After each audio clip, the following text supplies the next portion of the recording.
Lezzetli Yemek Tarifleri kanalımdan herkese merhabalar. Bugün sizlere az malzeme ile oldukça pratik tatlı tarifim var. Az malzeme ile tam 12 kişiye yetecek kadar tatlı hazırlayabilirsiniz. Sizleri bekletmeden tarifimin hemen yapımına geçmek istiyorum.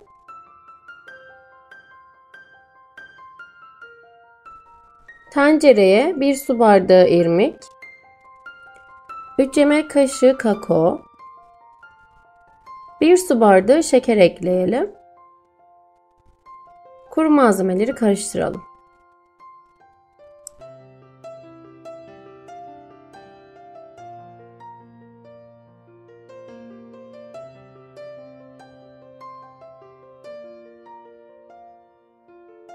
Bir litre süt ekleyelim. Bir miktar karıştırıp ocağa alalım.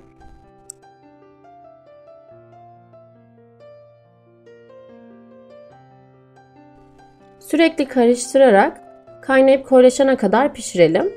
İrmikli muhallebilerde kaynadıktan sonra hemen koyulaşmıyor. 3-4 dakika daha kaynatıp koyulaşmasını bekleyelim.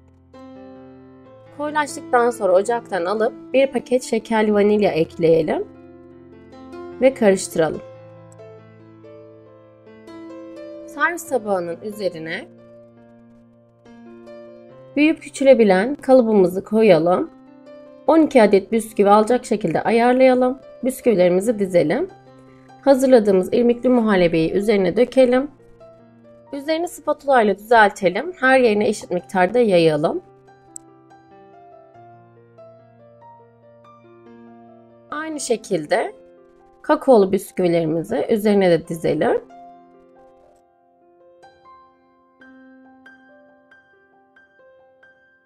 Ilıdıktan sonra buzdolabına koyalım. En az 2 saat bekletelim. Üzerini bu şekilde poşet ile kapatabilirsiniz kurumaması için. Üzerinden poşeti alıp kalıbımı etrafından çıkartıyorum. Dikkatlice çıkartalım.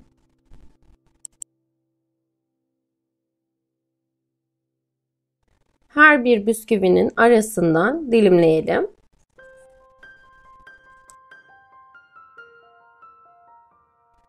Dilimlerimizi ayıralım ve servis tabağına alalım. İsterseniz aralarını açıp aynı servis tabağına da servis edebilirsiniz. Servis tabağıma aldım. Üzerini benmari usulü eritilmiş sütlü çikolata ile süslüyorum. Çikolatalarımı fırın poşetinin içerisine koydum. Erittikten sonra kenarını kesip üzerine sıkıyorum.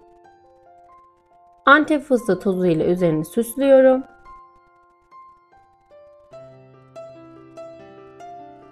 Ve tatlımın yapım aşamasını bitiriyorum.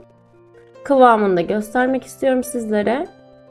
Oldukça lezzetli, yumuşacık, oldukça hafif bir tatlı oldu. Denemenizi kesinlikle tavsiye ederim. Az malzemeli, çok kişiye yetecek kadar bir tatlı arkadaşlar. Deneyen herkese şimdiden afiyet olsun. Yeni videolarımdan ve yeni tariflerimden ilk siz haberdar olmak istiyorsanız YouTube kanalıma abone olmayı ve zil sesini açmayı unutmayın. Eğer tarifimi beğenirseniz beğen butonuna basmayı ve yorum yapmayı da unutmayın. Hala kanalıma abone değilseniz abone olmayı unutmayın arkadaşlar. Yeni tariflerde ve yeni videolarda görüşmek üzere. Hoşça kalın.